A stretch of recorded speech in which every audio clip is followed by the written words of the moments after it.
के सचिव Shri Ajay Narayan Jha ji, doctor S Negi ji, Shashi Kumar ji, doctor मोहित गेरा जी, श्री गंगा सिंह जी, डॉक्टर विश्व कन्नन जी, इस सभागार में उपस्थित इस संस्थान में काम करने वाले विभिन्न स्तर और पदों पर कार्य देख रहे अधिकारी, भाइयों और बहनों, और 2016 बैच के जो एकदम नए हैं और आज जिनका बैच शुरू हो रहा है, ऐसे सभी विद्यार्थी मित्रों, साथियों,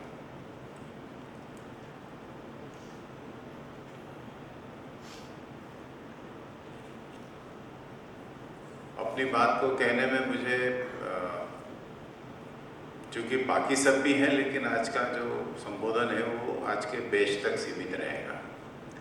इसलिए मैं ये मान के चलूँगा कि इतने बड़े हॉल में ये 89 लोग ही बैठे हुए हैं, लेकिन उसके रेफरेंसेस के अंदर अब बहुत सारी चीज़ें ऐसी लग सकती हैं जो कहीं संदर्भ के रूप में आपके पास आ सकती है। सबसे पहले मैं आपको बधाई देता हूँ कि आने वाले 40 सालों तक या इससे भी अधिक, जब तक आप रहेंगे, आप लोग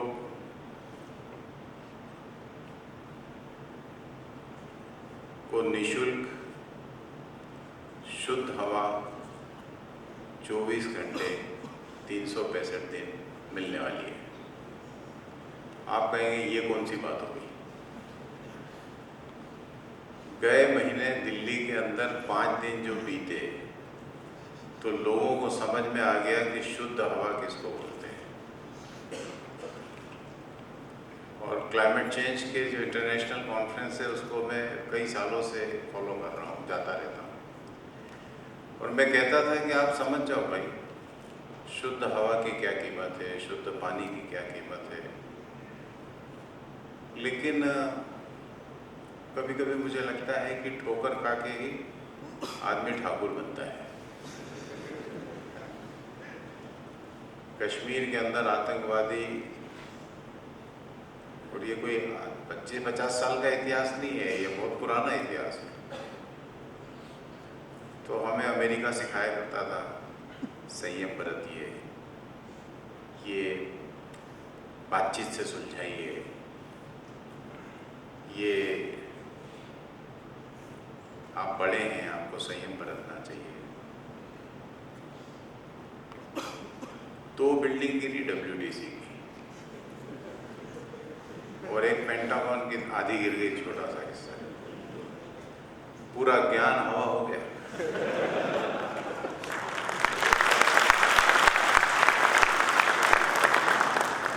कारपेट बॉम्बिंग है ना? अरे भाई, कुछ गिराने से पहले सोचो यार, मेरे डिसीजन लेने से किसी का नुकसान हो रहा है, मेरे बटन दबाने से एक 5 स्क्वायर किलोमीटर का एरिया स्क्रैप में कन्वर्ट हो जाएगा। सोचो तो सही। मैं ये नहीं कह रहा हूँ कि नहीं करना, और अगर वो जरूरी था कदम उठाना, तो आप हमको इतने सालों से ज्ञान क्यों दे रहे थे? संयम बरतो और बातचीत से सुलझा लो। आपको सुलझाने से किसी ने मना किया था? लेकिन ज्ञान देना अलग चीज होती है, जीवन में आचरण करना अलग चीज होती है। ये जो COP 18 और COP 15 और COP 22 चलता रहता है, और ये और भी अलग अलग फोरम के ऊपर लोग बातें करते रहते हैं। मैंने इनको कहा कि जब तुम्हारी ये टेबल के ऊपर मिनरल वाटर की बोतल के बजाय अगर मैंने टैप वाटर रख दिया ना, तो सारा ज्ञान हवा हो जाएगा।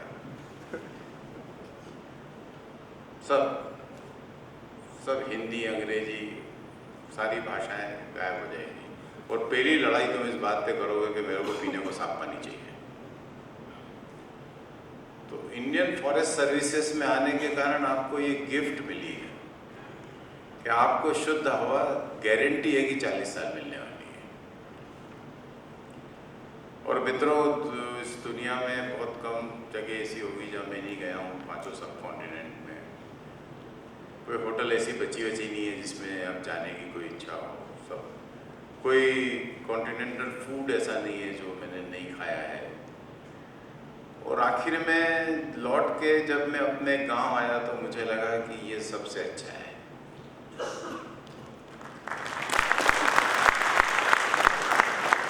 लेकिन ये ज्ञान प्राप्त करने के लिए मेरे को 50 साल का चक्कर लगाना पड़ा।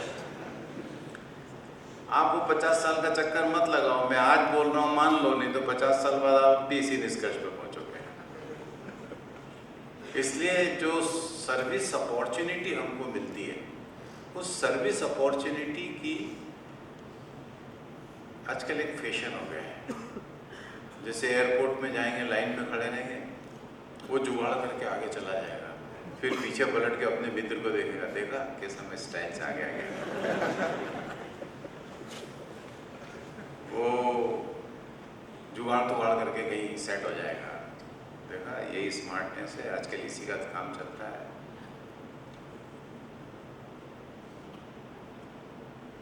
ज़्यादा नहीं चलता। 2 बिंदुओं के बीच में जहाँ मैं खड़ा हूँ और जिसे मैं सक्सेस कहता हूँ, या मैं जिसे अच्छा जीवन कहता हूँ, इसके बीच का जो अंतर है ना, वो कर्व ही नहीं है। सिंपल सा विज्ञान का सिद्धांत है। 2 बिंदुओं के बीच का जो शॉर्टेस्ट डिस्टेंस है वो स्ट्रेट है, वो सीधा है। और इस सीधे को छोड़ के आड़ा तिरछा जो भी रास्ता अडॉप्ट करेगा, वो घूमता घामता भटकता हुआ कब पहुंचेगा।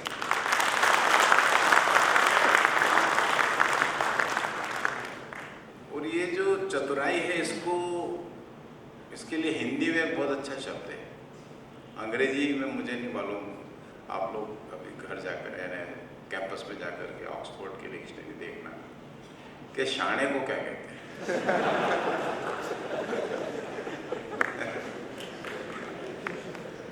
आप देखना, वो शाणा टाइप का ही होता है। वो हर मामले में शाणा करेगा, मेस में खाने में शानपत करेगा, रहने में शानपत करेगा। अरे दादा, सीधा हो जा भैया। लेकिन वो होता नहीं है। लेकिन इसका नुकसान बताऊं मैं आपको क्या होता है। जीवन के अंत में जब आदमी पहुंचता है तो अनसेटिस्फाइड होता है। मैं चाहता हूं कि आप जीवन के उत्तरार्ध में जब जाएं तो आपको इस बात का संतोष होना चाहिए कि मैंने एक बहुत खूबसूरत जीवन बिताया। और यही सबसे कठिन है। ये जो सेटिस्फेक्शन है, इसको खड़ा करना कि I did my level best. जो मैं अच्छा कर सकता था वो मैंने अच्छा किया। और सौभाग्य से अगर मैं आईटी के किसी प्रोफेशनल को कहूँगा तो मैं जैसे स्विट्जरलैंड गया तो मैंने मेरे चचेरे भाई को कहा कि यार तेरी क्या हालत हो रही है, आगे से पेट निकल रहा है और पीछे से पुट्ठे निकल रहे हैं, व्यायाम क्यों नहीं करता है। अब मैं भाई था छोटा, मैं नाराज हो गया उस पर। तो मैंने उसको समझाया कि क्या पेट तेने निकाल लिया। बोले दादा क्या बोलूँ, ये प्राइवेट सेक्टर के अंदर 2-2 बजे तक रात को मेरे को बैठा रहना पड़ता है कंप्यूटर पे। फिर उसकी पत्नी उसके डिफेंस में आ गई। उसने कहा हाँ, इसको बैक एक की प्रॉब्लम भी हो गई है और ये हो गया हो गया। तो मैंने कहा सारा पैसा कमा करके बैक एक पैदा कर रहे, काय के लिए कर रहा है, काय के लिए। जिस कंधे पर तू अपने बच्चे को न उठा सके, ऐसा शरीर कर लेने से क्या फायदा है ना। उसके बच्चे को मैं उठा रहा हूँ तो मुझे कुछ नहीं हो रहा है, और वो उठाने के लिए उसकी पत्नी उठा रही है। वो कह रही कि नहीं इसको बैक है। मैंने कहा ये पैसा कमाने का सही तरीका नहीं है। इसलिए कैरियर को डिसाइड करते समय आप हमेशा ध्यान रखना। और कई ऐसे चॉकलेटी लगता है ऐसा कर लेंगे ऐसा कर लेंगे, तो ठीक है ऐसा कर ले। किसी को लगता हो तो उस रास्ते पर चल के देख ले। लेकिन फॉरेस्ट सर्विसेज के अंदर आने के कारण आप इस बात को हमेशा ध्यान रखना कि किस काम को करने से मुझे जॉब सेटिस्फेक्शन हो रहा है। लिख करके रख लीजिए कि अगर दुनिया के लोग नहीं सुधरे तो जिस तरह से आज हम प्रवास के ऊपर बॉटल पानी में लेकर के घूम रहे हैं, वैसे ही लोग ऑक्सीजन लेकर के घूमेंगे, क्योंकि आप इतने प्रदूषित वातावरण के अंदर रहेंगे कि उसके अंदर अगर अपने को लगेगा कि मेरे को इस शहर में जाना है तो भैया ऐसा करो 5 किलो की ऑक्सीजन की सिलेंडर भी साथ में डाल लो। आप मजाक में समझ, मैं आपको सही बता, अभी कुछ सीनियर जुडिशरी के लोग बैठ करके बातें कर रहे थे, you know I have kept some this air filters and that just get choked within 4-5 days। तो भैया दादा 4-5 days में अगर उसका फिल्टर चॉक हो रहा है तो क्यों हो रहा है ढूंढो।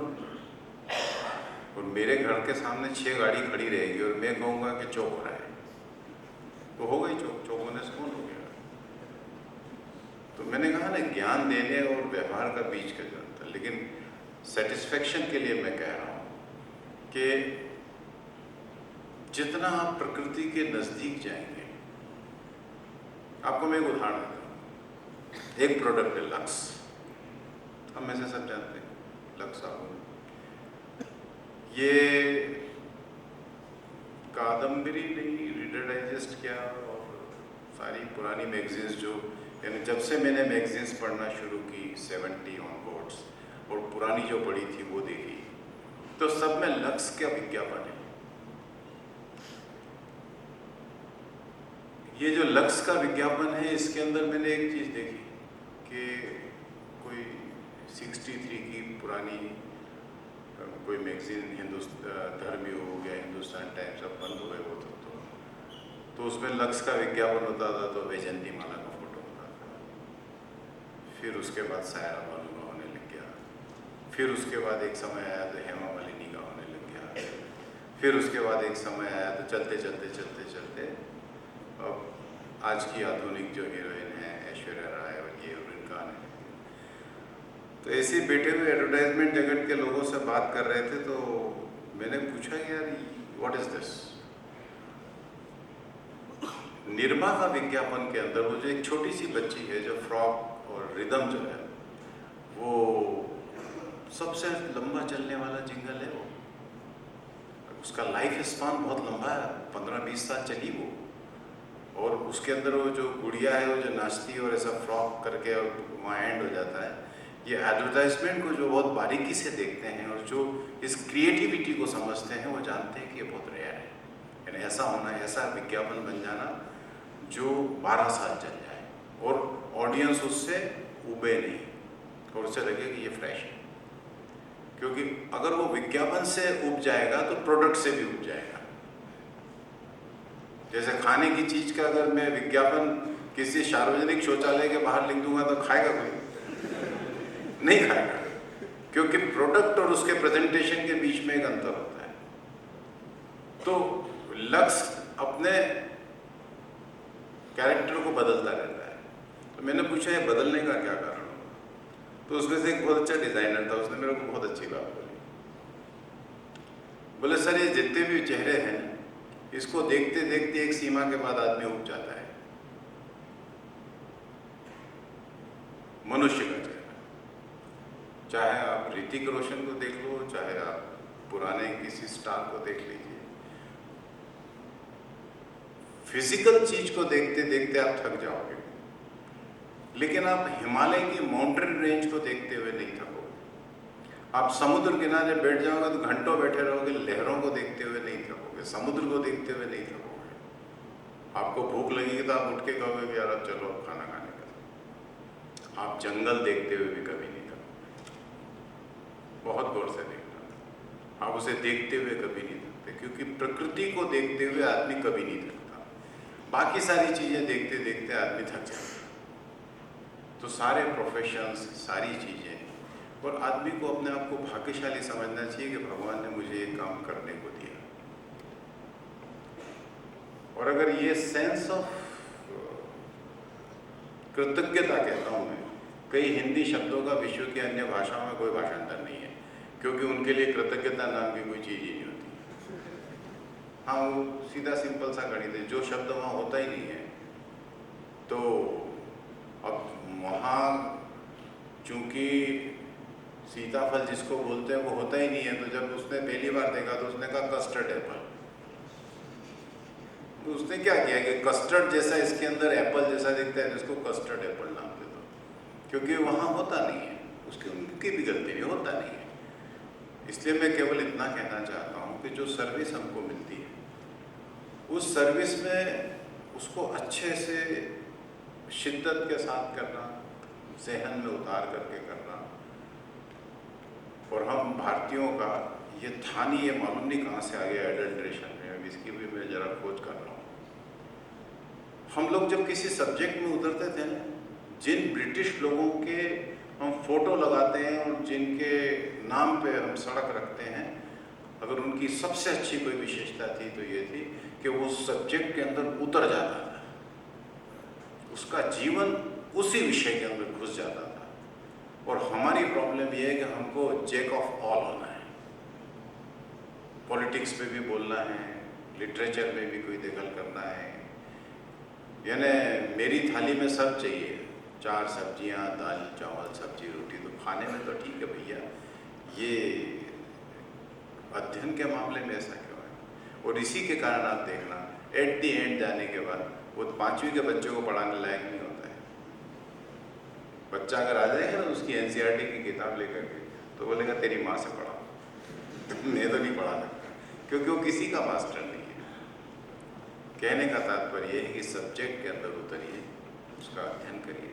और मित्रों, जब आप बहुत उतर जाएंगे तो विचार आपको लाइब्रेरी से नहीं, आपके अंदर से प्राप्त। और ये इस देश की विशेषता है, इसी को ऋषि कहते हैं। इसीलिए आइंस्टीन ऋषि, मैं कहता हूँ ना कि आइंस्टीन ऋषि क्यों है? क्योंकि वो विचारों की उत्पत्ति का कारण है। और विचारों की उत्पत्ति ये संभव है फॉरेस्ट्री के अंदर, एनिमल वेलफेयर के अंदर, वाइल्ड लाइफ के अंदर। तो फॉरेस्ट्री कोई छोटा सब्जेक्ट है, उसके किसी एक हिस्से में ही जीवन बीत जाए इतना बड़ा सब्जेक्ट। तो ये सेटिस्फेक्शन के लिए किसी एक विषय के अंदर उतरना, उसकी गहराई में जाना, उसको जीना। और एक उदाहरण देकर के अपनी बात खत्म करूँगा। ये नैनीताल के पास एक भीमताल है। तो मैं वहाँ घूमने गए थे, तो मेरी बहनें साथ में थी। तो मैंने देखा कि उसके सब बच्चे जितने हैं, 5-6, वो मज़ा नहीं आ रहा उनको भीमताल में। तो मैंने कहा इनको कुछ देना चाहिए। इतने मैंने वहाँ बस स्टैंड के ऊपर एक बोर्ड देखा कि हमारा एक तितली का संस्थान है, आप देखने आ सकते हैं। तो मुझे लगा कि बड़ों को तितली भाए ना भाए, बच्चों को तितली अच्छी लगती, क्योंकि उम्र के साथ साथ पसंद भी बदलती जाती है। मैं मानता हूँ कि दुनिया को अगर कोई चलाता है तो हार्मोन्स चलाते हैं। हार्मोनल चेंजेस जब आदमी में होने लगते हैं ना, तो फिर वो 12-14 साल की लड़की बोलती है daddy I have no time, I am going with my friend. वो डैडी की जान खा रही होती है, लेकिन अब 14 साल के बाद उसको फ्रेंड के साथ जाना है। और डैडी प्लीज़ आप शाम को खा लेना। और अच्छा डैडी वही है जो अपना रास्ता अलग कर ले नहीं तो ज़बरदस्ती उसके गले पड़ो तो उसको जाना है। लड़का भी देखो आप धीरे से बहाना बनाएगा। तो हार्मोन्स दुनिया को बदलते हैं, हार्मोन्स के कारण आदमी की चॉइस बदलती है। तो मैंने कहा इन बच्चों के लिए तो तितली अच्छी है। तो मैंने पूछा जो हमारे ड्राइवर थे कि ये कहाँ है? बोले साहब चले जाएंगे, ये पूछ के चले जाएंगे, हमने भी नहीं देखा। तो एक पहाड़ी के ऊपर देखा, हमने ले गया। वहाँ जाकर के मैंने देखा कि एक व्यक्ति 2 बड़े-बड़े हॉल के अंदर दुनिया भर की तितलियों को इकट्ठा करके मरी हुई और उसको डिस्प्ले कर रखा है। और लोग आते हैं तो उनको पूरी प्रामाणिकता से वो एक-एक तितली समझाता है कि ये तितली के पंख में डॉट छेद इसलिए हैं क्योंकि ये जब लकड़ी पे बैठ जाती है तो इस पर कोई हमला होता है तो लकड़ी जैसी दिखती है। फिर ये तितली ऑस्ट्रेलिया में मिलती है, ये लैटिन अमेरिका में ऐसी होती है, इसकी ये खासियत है। और बच्चे इतने चाव से उसको घेर करके सुन रहे थे, और वो एक एक करके बैच चलाता है 15-15, 20-20 मिनट का। मैंने, और वो क्रिश्चियन है, पति पत्नी हैं और उनके 2 बच्चे हैं, और वहीं बाजू में रहते हैं। तो जब उसने हमारे बैच को पूरा कर लिया तो मैंने उससे पूछा कि आपको इसमें से कितनी इनकम हो जाती है, घर कैसे चलता है? तो उन्होंने कहा जो आते हैं वो जो इच्छा होती है वो दे देते। मैंने कहा आपने फीस भी नहीं लगा रखी है कि 10 रुपये प्रति व्यक्ति लगेगा? बोले नहीं सर, पैसे का। इसके बाद जो घटा वो अद्भुत है। मैंने उससे कहा कि अगर आपको दिल्ली से कोई सहयोग चाहिए तो मुझे बताइएगा। तो बोले नहीं सर, अभी आवश्यकता नहीं है, कुछ होगा तो मैं आपको बताऊँ। तो मैंने अपनी दोनों बहनों को बुलाया, मैंने कहा यहाँ आओ। मैंने कहा तुमने ऋषि देखा है अपने इस जीवन में? बोले क्यों दादा, क्या हो गया? मैंने कहा इस आदमी को देखो, ये गृहस्थ सन्यासी है, ये अपने सब्जेक्ट में डूबा है, ये सब्जेक्ट के अंदर डूब चुका है, और इसको कोई दिल्ली से मतलब नहीं है, कोई दूसरा सब्जेक्ट उसको पढ़ना नहीं है कि नोटबंदी में क्या हुआ और डिमोनेटाइजेशन में क्या हुआ। हमारी देखो, हमारे तो ज्ञान की अनंत परंपरा है, लेकिन उसको कोई मतलब नहीं। और तितली उसकी ज़िंदगी है, विश्व भर की तितलियाँ उसकी ज़िंदगी है, और वो उन तितलियों के माध्यम से। और बड़ों को मैंने देखा, बड़ों के प्रश्नों के बहुत ज़्यादा अच्छे से जवाब नहीं देता, लेकिन हर बच्चे के पूछे हुए प्रश्न को बहुत डिटेल में बताता था। इस प्रकार की सेटिस्फाइड लाइफ भाग्यशाली लोगों को मिलती है। बड़े बड़े पदों पे मंत्री, अधिकारी, ये टॉप ऑफ द ऑर्गेनाइजेशन, ये तो आदमी भाग्य से बन जाता है। पुरुषार्थ उरुषार्थ का उसमें कुछ लेना देना नहीं है। यानी मैं यहाँ पे पहुँच गया, उसके बाद बता रहा हूँ मैं आपको। कुछ नहीं है। ऐसे ऐसे लोगों को जब मैं टॉप बॉस के रूप में देखता हूँ तो मेरे को लगता है कि भाग्य के अलावा क्या है। हाँ, मैं सही बता रहा हूँ। बहुत अच्छी, खूबसूरत, सुशील, गुणवान लड़की होती है, ऐसे कर्म फूटे उसके, वो ऐसे पति के साथ घूम रही होती है।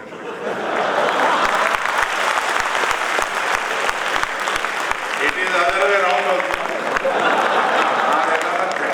बहुत अच्छा था, बहुत सुशील लड़का था। मेरे साथ एक मेरा सहायक था, इतना अच्छा है ना। आज अगर आप मेरे को कुछ भी दे दो कि सर इसको सुरक्षित रखना है, तो मैं उसको दे दूँ, और मुझे मालूम है कि उसमें से 1 पैसा भी नहीं जाएगा। और वो वनवासी, और पुलिस के अंदर सिपाही करके वो भी मेरे आसपास के लोगों ने ज़बरदस्ती उसको भर्ती कर दिया, लेकिन उसकी इंटीग्रिटी इतनी बड़ी है। तो मेरे कहने का तात्पर्य इतना ही है कि भाग्य की भूमिका बहुत बड़ी होती है। वो अपनी जगह है, उसको भी मानना चाहिए। पुरुषार्थ फिर भी करना चाहिए, मैं ये नहीं कह रहा हूँ कि पुरुषार्थ नहीं करना चाहिए, मेहनत करना चाहिए, लेकिन एक अच्छी सर्विस ने आपका दरवाज़ा खोला है तो उसका विचार करना चाहिए। मैं आपको किसी और सर्विस में जाने से रोक नहीं रहा हूँ, आप करके देखो, चाहिए करिए, लेकिन कोई भी सर्विस करो, कोई भी प्रोफेशन करो, कोई भी काम करें, एट द एंड सेटिस्फेक्शन, सुख, आनंद, तृप्ति और जीवन का संतोष। और उसके लिए मैं हमेशा कहता हूँ कि आँख बंद करते जब हो रही हो अंतिम बात और कोई पूछे कि कोई काम बाकी, तो आदमी ने कहना चाहिए तू बात मत कर।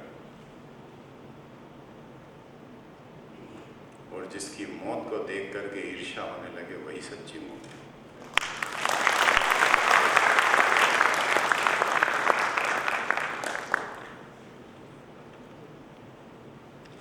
इसलिए मेरा केवल इतना ही कहना है, आप बहुत समझदार हैं, बहुत अच्छे से संसार को समझ रहे हैं, इसको और डिटेल में समझिए, बहुत गहरे से रहिए, चीज़ों को समझ करके आगे बढ़िए। एक कैरियर की शुरुआत है, इस कैरियर के अंदर जाइए, सब्जेक्ट के विशेषज्ञ बनिए। लोगों ने कहना चाहिए भारत में कि या दुनिया में इस सब्जेक्ट में बात करना है, किससे करें? उनसे बात करना, इज अथॉरिटी। इस तरह का व्यक्ति बनने की और आगे बढ़ने की कोशिश करना ही चाहिए, क्योंकि छोटा आयाम नहीं करना चाहिए। यहाँ मेरा भाषण पूरा हो गया है। इसके बाद मेरे को एक आपको सूचना निवेदन दोनों करना है, और वो मैं इसलिए कह रहा हूँ कि देश ने एक बहुत बड़ी आर्थिक क्रांति हुई।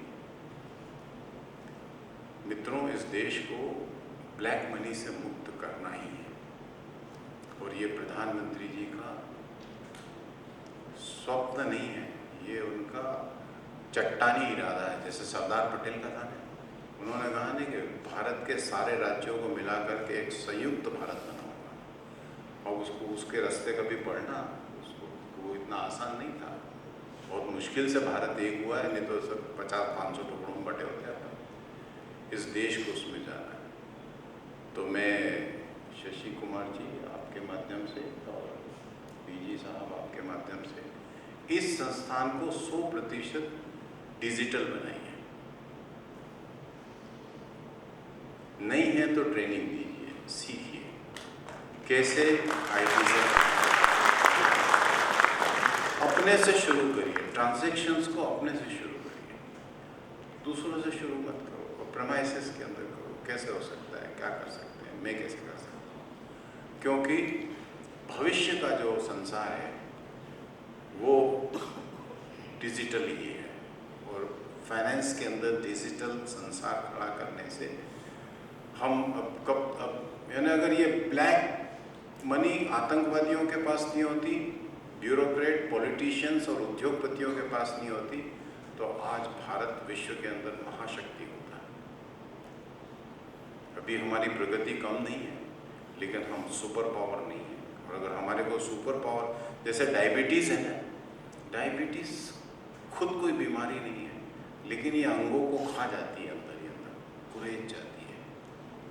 करप्शन, टेररिज्म, ये सारी प्रैक्टिसेस, ये महंगे चुनाव, ये सारी व्यवस्थाओं, इन सब का अगर कोई एक स्ट्रोक मारा है तो वो ये है।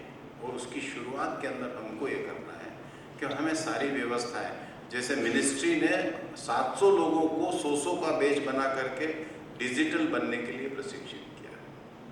मैं सांसद आदर्श ग्राम योजना के अंदर जो 140 सेल्फ हेल्प ग्रुप की महिलाएं थी, उनको बुला करके समझाया कि तुम्हारा बटुआ तुम्हारा पर्स हो सकता है, ये इधर उधर खोजती फिरती हो, इसको पैसे खोजने की ज़रूरत नहीं है, कोई ले भी नहीं जा सकता मोबाइल में से। तो धीरे धीरे उस दिशा में हमको जाना है, और हमने उसमें प्रयत्न करना चाहिए।